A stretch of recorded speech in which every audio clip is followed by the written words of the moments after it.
Hello students, I welcome you all to Samar IAS. I hope सब खैरियत से हैं, अपना बहुत ध्यान रख रहे हैं एंड सिंसियरली अपने एग्जामिनेशन की प्रिपरेशंस में लगे हैं, जमकर मेहनत कर रहे हैं। तो आज के सेशन में हम लोग 18 फरवरी 2024 का द हिंदू न्यूज़पेपर और उसके इंपॉर्टेंट करंट अफेयर्स को डिस्कस करेंगे for UPSC civil services 2024 prelims as well as mains. ना सिर्फ हम लोग करंट अफेयर्स को डिस्कस करेंगे, साथ ही साथ हम ये भी देखेंगे कि इस करंट अफेयर्स में से अगर प्रीलिम्स में क्वेश्चन पूछा जाता है तो किस तरीके से फ्रेम किए जा सकते हैं एमसीक्यूज, और अगर मेंस आंसर राइटिंग में आपको कहीं पर इस डाटा का इस्तेमाल करना है तो किस तरीके से, और जीएस 1 जीएस 2 जीएस 3 में से किस पेपर में प्रोमिनेंटली आप इस डाटा का इस्तेमाल कर इफेक्टिव आंसर्स लिख सकते हैं और ज्यादा से ज्यादा मार्क्स फेच कर सकते हैं। तो काफी कुछ है जानने के लिए, काफी सारी चीजें हैं सीखने के लिए। And now without any further ado ये भी बिगिन शुरू करते हैं 18 फरवरी 2024 का द हिंदू न्यूज़पेपर और उसके इंपॉर्टेंट करंट अफेयर्स। चले देखना है। तो पहली जो न्यूज है इसमें हमें यह बताया गया है कि इसरो ने सक्सेसफुली एक सैटेलाइट जिसका नाम है इनसेट 3DS इसको ऑर्बिट में प्लेस कर दिया है। और ये जो सैटेलाइट है ये एक मेट्रोलॉजिकल सैटेलाइट है। मेट्रोलॉजिकल सैटेलाइट का मतलब ये एक ऐसी सैटेलाइट है जो मौसम से रिलेटेड वेरियस एक्टिविटीज और फेनोमेनन्स को स्पेस से ऑब्जर्व करती है या फिर स्पेस से उनको जाकर ऑब्जर्व करेगी। अब ऐसा भी नहीं है कि इसरो ने इसके पहले इस तरीके की दूसरी सैटेलाइट्स नहीं भेजी हुई हैं, इसके पहले भी इस तरीके की दूसरी मेट्रोलॉजिकल सैटेलाइट्स भेजी गई हैं, मगर ये उनका एक एडवांस वर्जन है और एक फॉलो ऑन मिशन के तौर पर जो इसको भेजा गया। यानी कि इसके पहले भी इसके जो दूसरे वेरिएशंस या वेरिएंट्स हुआ करते थे इनसेट सैटेलाइट्स के, उनको स्पेस में लगाया गया था, स्पेस में उनको अपनी अपनी ऑर्बिट्स में प्लेस किया गया था। ये एक और ज्यादा एडवांस वर्जन है, ज्यादा बेहतर तरीके से फंक्शंस को परफॉर्म कर सकती है, तो इसको भी अब जो है लॉन्च किया गया है। और ये अपना सारा का सारा फंक्शन जियो स्टेशनरी ऑर्बिट से परफॉर्म करेगी। जियो स्टेशनरी ऑर्बिट का मतलब क्या? एक ऐसी ऑर्बिट जिसमें एक ऐसी ऑर्बिट में इसको रखा गया है कि धरती जिस रेट पर मूव कर रही है, रोटेट कर रही है, ये भी उसी रेट पर जो है मूव करेगी या रोटेट करेगी।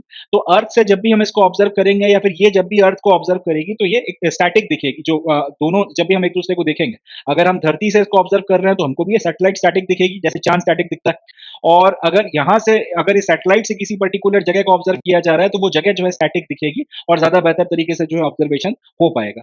तो ध्यान रखिएगा इस बात को। इनसैट 3DS क्या है? इनसैट 3DS एक मेट्रोलॉजिकल सैटेलाइट है, मौसम से रिलेटेड वेरियस फेनोमेनन्स को ऑब्जर्व करने वाली सैटेलाइट है। इसको एक जियो स्टेशनरी ऑर्बिट में जो है प्लेस किया गया है। अब इसका मिशन क्या है या फिर इससे एक्सपेक्टेशंस क्या है? हम क्या चाहते हैं कि जब इनसाइट 3DS अपना जियो स्टेशनरी ऑर्बिट में अब सक्सेसफुली एस्टैब्लिश हो चुकी है तो वहां से फिर ये क्या करेगी, हम इससे क्या एक्सपेक्टेशंस लेकर चलते हैं? तो इसका जवाब है इनहैंस मेट्रोलॉजिकल ऑब्जर्वेशंस। जैसा कि मैंने कहा कि इनहैंस मेट्रोलॉजिकल ऑब्जर्वेशंस का मतलब क्या हो गया? मौसम से रिलेटेड जो भी फेनोमेनन्स हैं उसका ऑब्जर्वेशन आपने करना है। इसके पहले जो सैटेलाइट्स गई हैं वो भी इस तरीके के ऑब्जर्वेशंस कर रही हैं, मगर क्योंकि ये कि अपग्रेडेड वर्जन है, यहाँ पे लिखा भी हुआ है कि ये the satellite is a follow on mission of third generation meteorological satellite from geostationary orbit. तो क्योंकि जियो स्टेशनरी सैटेलाइट्स का ये हमारे पास एक एडवांस वर्जन है, तो वहां पर जब जब जाके ये मेट्रोलॉजिकल ऑब्जर्वेशंस वगैरह करेगी तो इससे हम ज्यादा बेहतर रिजल्ट्स की, ज्यादा बेहतर और ज्यादा एक्यूरेट डाटा की, ज्यादा प्रिसिशन की उम्मीद कर सकते हैं मेट्रोलॉजिकल ऑब्जर्वेशन में। दूसरा ये कि हमारी जो जमीन है, जो ओशियन है, इनफैक्ट नॉट सिर्फ हमारी से मतलब सिर्फ भारत की बात नहीं कर रहा हूं, धरती पे कहीं पर भी जो जमीन है या फिर ओशियन है उसका बेहतर से बेहतर मॉनिटरिंग और ऑब्जर्वेशन करना है, ताकि ज्यादा प्रिसाइज किस्म का वेदर फोरकास्टिंग जो है की जा सके। And last but not least, disaster warning, ये बहुत इंपॉर्टेंट है। अगर कहीं पर इस सारे ऑब्जर्वेशन के बाद में जो भी डाटा कैलकुलेशंस होते हैं, जो भी डाटा कलेक्ट होता है और उन सबके बेसिस पर अगर प्रिडिक्शंस निकल कर आते हैं कि भाई कहीं पर कुछ किसी तरीके का डिजास्टर हो सकता है, कहीं पर सुनामी आ सकती है, कहीं पर हरिकेन आ सकता है, कहीं पर अर्थक्वेक आने के चांसेस हैं, किसी भी इस तरीके के की अंदेशा बनता है या इस तरीके के की चीज होने की संभावना बनती है, तो जल्दी से जल्दी और एक्यूरेट से एक्यूरेट वार्निंग हमारे पास आए, ये भी हम लोग एक्सपेक्ट कर रहे हैं। तो तीन चीजों की एक्सपेक्टेशन एक मेट्रोलॉजिकल सैटेलाइट से की जाती है, और हमारी जो इनसाइट 3DS को भेजा है इससे भी इसकी बेहतर और एडवांस टेक्नोलॉजी के साथ में एक्सपेक्टेशन यही है कि ये इन तीन चीजों के ऊपर बेहतर से बेहतर, ज्यादा से अच्छा परफॉर्मेंस कर खरी उतरेगी। ज्यादा बेहतर एडवांस मेट्रोलॉजिकल ऑब्जर्वेशन, धरती की बात हो या समुद्र की बात हो, उनका बेहतर तरह से मॉनिटरिंग और ज्यादा एक्यूरेट किस्म का weather forecasting, and last but not least इन सब चीजों की मदद से कैलकुलेशन में इस्तेमाल होने वाला डाटा, ऑब्जर्वेशन में मिलने वाले पैटर्न, इन सब के बेसिस पर जल्दी, एक्यूरेट और इस तरह से कह सकते हैं ऑन टू द पॉइंट या फिर प्रिसाइज किस्म की डिजास्टर वार्निंग, ताकि हम जल्दी से जल्दी आपका रिलीफ एंड रेस्क्यू ऑपरेशंस वगैरह जो है प्लान कर सकें एंड ज्यादा से ज्यादा जान और माल का नुकसान होने से बचा सकें। It will augment the meteorological services along with the presently operational INSAT 3D and INSAT 3DR in orbit satellite. तो जैसा कि मैंने कहा कि इसके पहले भी इस तरीके की मेट्रोलॉजिकल सैटेलाइट्स इसरो के द्वारा अलग अलग कक्षाओं में स्थापित की गई हैं। तो इसमें से एक आपकी इनसाइट 3D के नाम से सैटेलाइट है जो अभी काम कर रही है मेट्रोलॉजिकल ऑब्जर्वेशन का। उसके बाद इसी को कॉम्प्लीमेंट करने के लिए एक सैटेलाइट भेजी गई थी इनसाइट 3DR। ये दोनों अभी इन ऑर्बिट है, काम कर रही हैं। अब इनके साथ में मिलकर अपना जो इनसाइट 3DS है, ये और दिख रहा है कि यहाँ पे इनसाइट 3D लिखा हुआ है, इनसाइट 3DR लिखा हुआ है, और ये तीसरी वाली में इनसाइट 3DS लिखा हुआ है। दैट्स अ सिंपल इंडिकेशन कि ये इसी सीरीज का एडवांस वर्जन है। तो ये अब इन दोनों सैटेलाइट्स के साथ में मिलकर आपकी जो मेट्रोलॉजिकल सर्विसेज हैं उनको ऑगमेंट करेगी, यानी कि पहले से ज्यादा जो है इनहेंस करेगी, ज्यादा बेहतर करेगी, आपका परफॉर्मेंस जो है ज्यादा बेटर करेगी। तो ये एक पॉइंट है, अपने को ध्यान रखना है। और मेन ऑब्जेक्टिव्स के तौर पर अर्थ की सरफेस को मॉनिटर करना है, इन्हें पूरी की पूरी जो धरती की सरफेस है या फिर जो भी हमारे इंटरेस्ट की जो जगहें हैं, जो सरफेस है, उनका observation, carry on oceanic observation, समुद्र का जितना हो सके उतना बेहतर से बेहतर observation, profiling of various meteorological parameters of atmosphere. बहुत इंपॉर्टेंट पॉइंट है कि एटमॉस्फेयर में जो भी मौसम से रिलेटेड फेनोमेना, जो मौसम से रिलेटेड पैरामीटर्स होते हैं, जिनके चेंज होने के साथ में या जिसमें बदलाव होने के साथ में मौसम में बदलाव होने की संभावनाएं बढ़ती हैं या मौसम में बदलाव आता है, इन पैरामीटर्स के ऊपर एक कह सकते हैं कि एक चौकस नजर रखना, एक मेट्रोलॉजिकल पैरामीटर जो भी है उसके ऊपर नजर रख के इनके डाटा लगातार रिकॉर्ड करते जाना कि भाई विंड की स्पीड कितनी है, टेम्परेचर वगैरह जो है वो कितना चल रहा है, या फिर वेलोसिटी का ग्रेडियंट कितना है, वेलोसिटी ग्रेडियंट कितना है, प्रेशर डिफरेंसेस कितने हैं, और इस तरीके की जो भी दूसरी चीजें हैं, इन सबको लगातार इन सारे पैरामीटर्स को ऑब्जर्व करते रहना, इनकी प्रोफाइलिंग यानी कि इनका डाटा लगातार कलेक्ट करते रहना, और उसके बेसिस पे वेदर फोरकास्ट या फिर वेदर प्रेडिक्शंस जो भी हैं वो ज्यादा बेहतर से बेहतर तरह से करते रहना।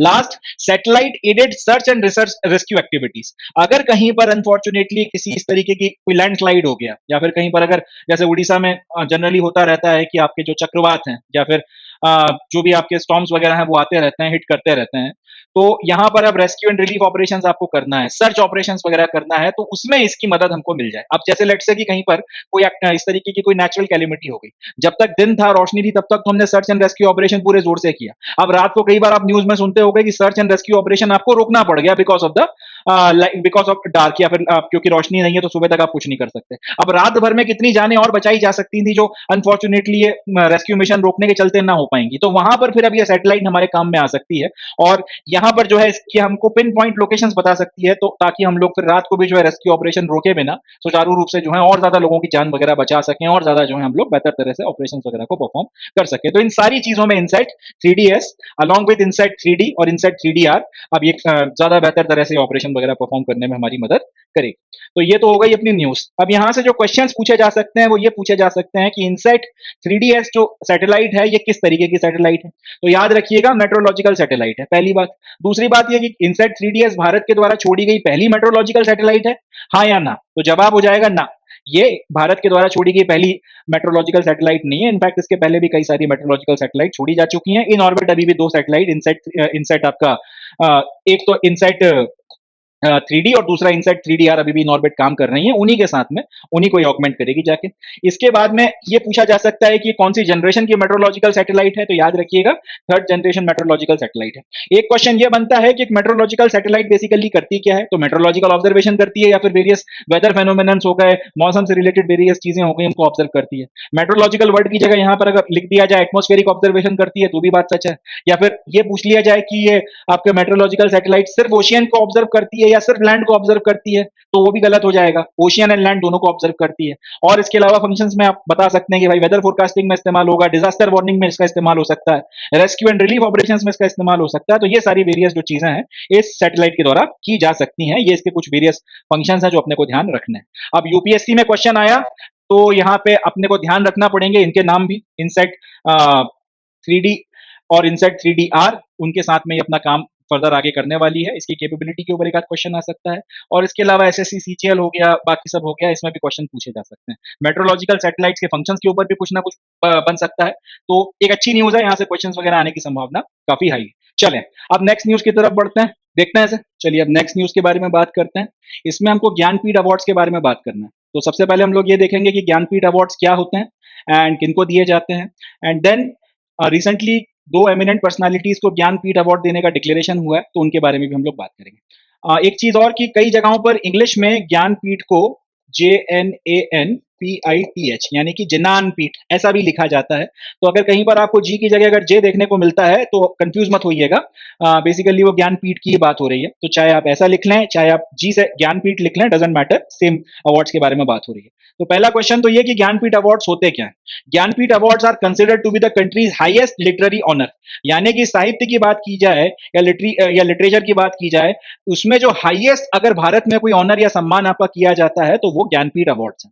जैसे कि बुकर पुरस्कार दिया जाता है साहित्य में, या नोबेल पुरस्कार भी दिया जाता है लिटरेचर के लिए। ये इंटरनेशनल लेवल पर काफी बड़े बड़े ऑनर्स हैं। अगर आपको नोबेल मिल गया लिटरेचर में तो उससे बड़ा ऑनर दुनिया में लिटरेचर के रिस्पेक्ट में कोई नहीं है। उसी तरह से भारत में अगर आपने लिटरेचर में या फिर साहित्य में या फिर अगर आपने भाषा के क्षेत्र में कुछ काम किया है, किसी भाषा में आपने कुछ रचनाएं करी हैं, उसके लिए आपको अलग अलग तरीके के सम्मान दिए जाते हैं। उसमें भारत में जो सबसे बड़ा सम्मान आपको लिटरेरी मिल सकता है वो माना जाता है ज्ञानपीठ अवार्ड। यानी कि अगर आपने कोई साहित्य में रचना करी किसी भारतीय भाषा में, किसी भी लैंग्वेज में, और उसके लिए अगर आपको ज्ञानपीठ दिया गया तो भारत का वो एक तरीके से लिटरेचर का नोबेल आप उसे मान सकते हैं। और या फिर उससे बड़ा जो अवार्ड है भारत में लिटरेचर या लिटरेरी अवार्ड आपको दूसरा नहीं मिल सकता। अब दूसरा क्वेश्चन ये उठेगा कि भाई अगर किसी को ज्ञानपीठ देना है तो कौन डिसाइड करेगा कि किसको ज्ञानपीठ अवार्ड दिया जाए। जवाब यह है, इसके लिए एक कमेटी बनाई गई है, एक संस्था बनाई गई है जिसका नाम है भारतीय ज्ञानपीठ। इसकी स्थापना की गई थी 1944 में। तो भारतीय ज्ञानपीठ नाम की जो ये संस्था है, ये लोग डिसाइड करते हैं कि भाई किसको ज्ञानपीठ अवार्ड देना है, कौन सी भाषा में की गई किस कृति के लिए आपको ये अवार्ड उनको देना है, वो लोग ये डिसाइड करते हैं। अब एक बार जब आपने डिसाइड कर लिया कि किसी व्यक्ति को आपने ज्ञानपीठ अवार्ड देना है, ज्ञानपीठ सम्मान में तीन चीजें आपको मिलती हैं, या फिर ज्ञानपीठ अवार्ड में तीन चीजें आपको तीन चीजों से आपको सम्मानित किया जाता है। सबसे पहले तो आपको 11 लाख रुपए दिए जाते हैं पुरस्कार स्वरूप। दूसरा, आपको वाग देवी, जो मां सरस्वती या देवी सरस्वती का एक रूप है, उनकी आपको एक प्रतिमा दी जाती है। और तीसरा, आपको एक साइटेशन दिया जाता है या फिर एक प्रशस्ति पत्र, एक सर्टिफिकेट दिया जाता है जिसमें लिखा होता है कि साहब आपको जो है ज्ञानपीठ से सम्मानित किया जा रहा है आपकी इस फलानी फलानी रचना के लिए, जो रचना आपने इस पर्टिकुलर भाषा में जो है करी है। तो इस तरीके से तीन चीजें आपको देखने के लिए मिलती हैं। तो यहां से क्वेश्चन बनते हैं, याद रखिएगा। सबसे पहले तो यह कि लिटरेरी ऑनर्स में सबसे हाईएस्ट लिटरेरी ऑनर भारत में किसको माना जाता है, जवाब है ज्ञानपीठ।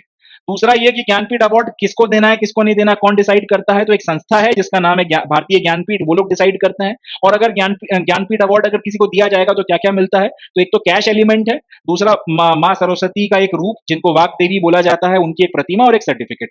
ये क्वेश्चन भी बन सकता है कि वाग देवी जो है कौन सी देवी का रूप मानी गई है, या वाग देवी जो है बेसिकली कौन सी देवी है, तो जवाब हो जाएगा सरस्वती मां या मां सरस्वती जो है उनका एक रूप वाग देवी को माना गया। अब सवाल यह कि ये खबर न्यूज में है क्यों, तो जवाब यह है कि 58वें ज्ञानपीठ अवार्ड्स की जो है घोषणा की गई है।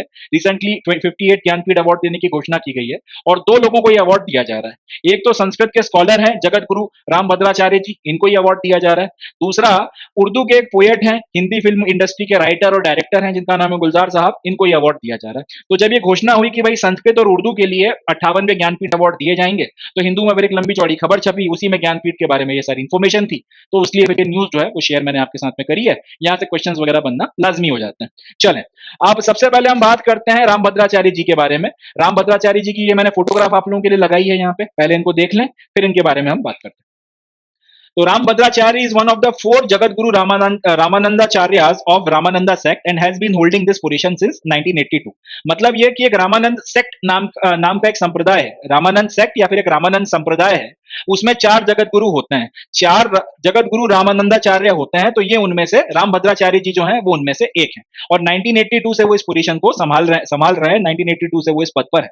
He is a poet and writer in several Indian languages, including Sanskrit, Hindi, Awadhi and Maithili। तो एक तो ये कवि हैं, साथ ही साथ ये राइटर हैं। और इंटरेस्टिंग बात यह है कि कई सारी भारतीय भाषाओं में जो है ये कविताएं लिखते हैं, काफी कुछ जो है साहित्य का जो है ये साहित्य का सृजन करते हैं, काफी सारा साहित्य लिखते हैं। संस्कृत भाषा में, हिंदी भाषा, अवधी और मैथिली में इन्होंने काफी कुछ लिख रखा है। और उससे ज्यादा इंटरेस्टिंग बात यह है कि ये कई सारी भाषाएं बोल सकते हैं, पॉलीग्लॉट हैं, 22 भाषाएं बोल सकते हैं। ये अपने आप में इनको बड़ा स्पेशल बनाता है कि जगत गुरु रामभद्राचार्य जी 22 भाषाओं में बात कर सकते हैं, 22 भाषाएं इनको बोलना आती हैं। एंड इसके पहले 2015 में इनको पद्म विभूषण से भी सम्मानित किया जा चुका है। राम मंदिर का जो पूरा केस चल रहा था उसमें भी इन्होंने जो है जाकर वहां पे गवाहियां दी थी। एंड इनकी जो गवाहियां हैं वो भी उसमें फिर जो भी इन्होंने बातें बताई थी अकॉर्डिंगली उसके सुप्रीम कोर्ट ने कुछ दिशा निर्देश वगैरह दिए। सरयू नदी से जो है फिर सर्टेन डिस्टेंसेस के बेसिस पे कुछ कैलकुलेशन लगाए गए, उसको भी फिर जो है प्रमाण के तौर पर माना गया था।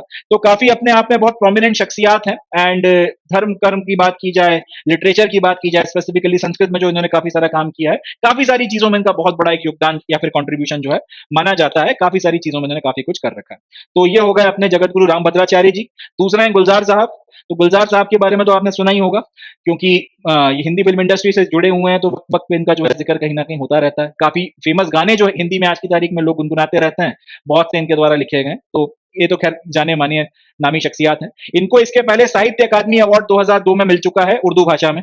एंड अच्छा, एक चीज और कि यहाँ पे इनको जो ज्ञानपीठ अवार्ड दिया जा रहा है वो उर्दू में इनके काम के लिए दिया जा रहा है। राम भद्राचार्य जी ने संस्कृत में जो काम किया है उसके लिए इनको अवार्ड मिला है। गुलजार साहब ने जो उर्दू में लिटरेचर लिखा है या जो उर्दू में काम किया है उसके लिए इनको ये अवार्ड दिया जा रहा है। इसके पहले 2002 में इनको साहित्य अकादमी का अवार्ड भी उर्दू में दिया जा चुका है। 2013 में इनको दादा साहब फाल्के का जो अवार्ड होता है वो दिया जा चुका है। इसके अलावा 2004 में इनको पद्म भूषण से भी सम्मानित किया जा चुका है। बिसाइड दिस 5 बार ये नेशनल फिल्म अवार्ड जीत चुके हैं। तो इससे अपने को समझ में आता है कि आपका फिल्मी दुनिया में जो आपका फिल्मी दुनिया में जो भी इनका जो काम है, खासतौर पे इनके जो गाने वगैरह हैं, इसके लिए इनको काफी सम्मान पहले मिल चुके हैं। इनका जो गाना था जिसका नाम है जय हो, जो स्लम डॉग मिलियनियर नाम की एक फिल्म में इस्तेमाल हुआ था, उसको 2009 में ऑस्कर मिल चुका है और 2010 में उसको ग्रैमी से भी सम्मानित किया जा चुका है। तो ये भी जो है अपनी फील्ड की एक दिग्गज शख्सियत है और इनको भी जो है ये अवार्ड दिया जा रहा है। अब इंटरेस्टिंग बात यह है कि दूसरी बार ऐसा हो रहा है कि संस्कृत भाषा में किए गए काम के लिए भारतीय ज्ञानपीठ अवार्ड दिया जा रहा है, और 5वीं बार ऐसा हो रहा है कि उर्दू में किए गए काम के लिए ज्ञानपीठ अवार्ड दिया जा रहा है। याद रखिएगा, इसके पहले संस्कृत में लिटरेचर में काम करने के लिए सिर्फ एक बार ज्ञानपीठ दिया गया था। ये दूसरी बार है कि जो दिया जा रहा है, और उर्दू में इसके पहले 4 बार और दिया जा चुका है। ये कुछ बातें हैं जो अपने को ध्यान रखनी है। अब यहां से क्वेश्चंस किस किस तरीके के बन सकते हैं वो अपन देख लेते हैं। ज्ञानपीठ अवार्ड की बेसिक्स में जो क्वेश्चन बन सकते थे वो हमने देख लिए। 58 ज्ञानपीठ के बारे में मैं सबसे पहले जो जगत गुरु रामभद्राचार्य जी हैं, इनसे रिलेटेड एक क्वेश्चन पूछा जा सकता है कि रामानंद सेक्ट जो है, इस पर क्वेश्चन बन सकता है। रामानंद संप्रदाय के बारे में क्वेश्चन बन सकता है, तो इसके बारे में एज एन एस्पिरेंट अपने को थोड़ा पता होना चाहिए, पढ़ना चाहिए। दूसरा ये क्वेश्चन बन सकता है कि जो रिसेंटली इनको ज्ञानपीठ दिया गया है, तो इसके पहले इनको और कौन सा अवार्ड मिल चुका है, तो पद्म विभूषण से भी इनको सम्मानित किया जा चुका है। तीसरा इनकी कैरेक्टरिस्टिक्स पूछी जा सकती हैं कि पॉलीग्लॉट है, 22 लैंग्वेजेस वगैरह में बात कर सकते हैं, वगैरह वगैरह।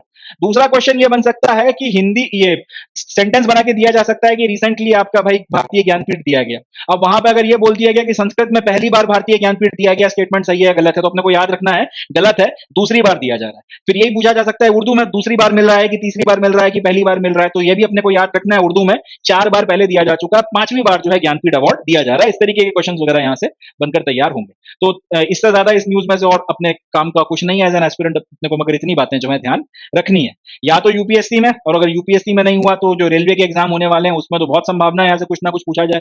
एसएससी सीजीएल हो गया, सीएचएसएल हो गया, और इसी तरीके के जो दूसरे आपके वन डे एग्जामिनेशन होते हैं, बैंकिंग वगैरह के भी जो एग्जामिनेशन है, आरबीआई का ग्रेड भी है, वहां सब पर ये क्वेश्चन वगैरह इसमें से कुछ ना कुछ आ सकता है, कुछ ना कुछ यहाँ से पूछा जा सकता है। और फैक्चुअल इन्फॉर्मेशन है तो याद ही रखना पड़ेगी, तुक्केबाजी करने का कोई फायदा नहीं है, एलिमिनेशन या ट्रिक वगैरह अपन इसमें लगा नहीं पाएंगे। चले, that's it from this news, आगे बढ़ते हैं। So with this we come to end of today's session. आज के सेशन में बस इतना ही। अब मैं मिलता हूं आपसे नेक्स्ट सेशन में, जिसमें हम लोग 19 फरवरी 2024 का द हिंदू न्यूज़पेपर और उसके इंपॉर्टेंट करंट अफेयर्स को डिस्कस करेंगे। तब तक के लिए अपना बहुत ध्यान रखें, खुश रहें, पॉजिटिव रहें, पढ़ते रहें और मेहनत करते रहें, और हमेशा याद रखें समर शेष है, the war is yet not over. Thank you, जय हिंद।